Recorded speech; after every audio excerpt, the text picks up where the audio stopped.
Дистанционный урок, 10 класс. Тема урока: конституционные основы обороны государства. Цель урока: определить все основополагающие нормы в области обороны, которые закреплены в Конституции Республики Казахстан. Составить классификацию структуры вооруженных сил Республики Казахстан. Основные положения Конституции Республики Казахстан в обеспечении безопасности государства. Основу законодательной базы обороны страны составляет Конституция Республики Казахстан, в которой закреплены основополагающие правовые нормы об обороне и безопасности государства. На основе Конституции принимаются законодательные акты, обеспечивающие детальное и подробное регулирование отношений в области организации обороны нашего государства. Статья 2 Конституции определяет, что суверенитет республики распространяется на всю ее территорию. Государство обеспечивает целостность, неприкосновенность своей территории. Тем самым подчеркивается, что оборона, территориальная целостность и безопасность страны носит общегосударственный характер. Это возлагает на все, без исключения государства, органы, общественные организации, граждан, обязанности по защите Отечества. Защита Республики Казахстан является священным долгом и обязанностью каждого его гражданина.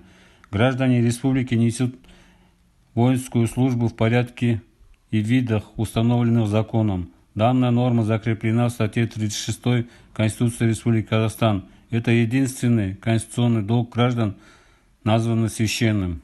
Президент Республики Казахстан является символом и гарантом единства народа и государственной власти, незыблемости Конституции, прав и свобод человека и гражданина. В соответствии со статьей 44 Конституции президент Республики Казахстан является верховным главнокомандующим вооруженными силами.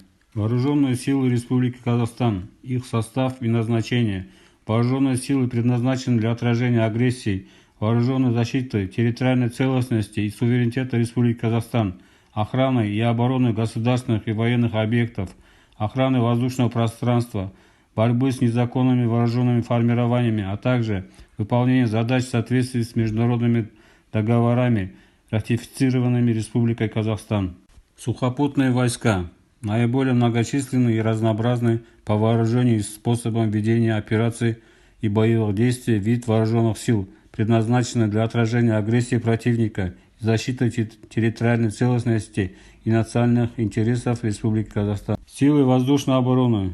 Вид вооруженных сил Республики Казахстан предназначен для борьбы с воздушным противником, защиты важных административно-политических центров, прикрытия промышленно-экономических районов и группировок вооруженных сил от ударов авиации и ракет противника с воздуха, поражение с воздуха группировок противника, объектов государственного и военного управления, решение других задач. Военно-морские силы предназначены для защиты территориальной целостности и экономических интересов Республики Казахстан в казахстанском секторе Каспийского моря, пограничных реках и водоемах, а также для ведения всех видов операций и боевых действий на море.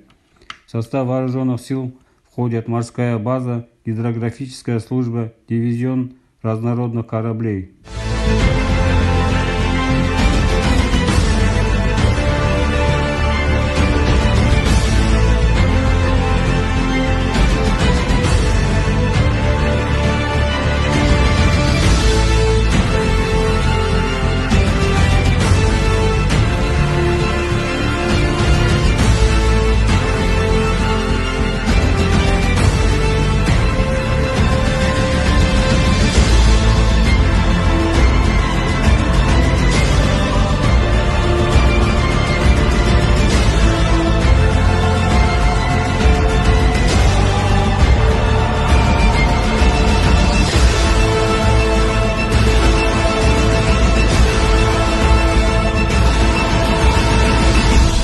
Домашнее задание. Подготовьте реферат на тему «История становления вооруженных сил Республики Казахстан».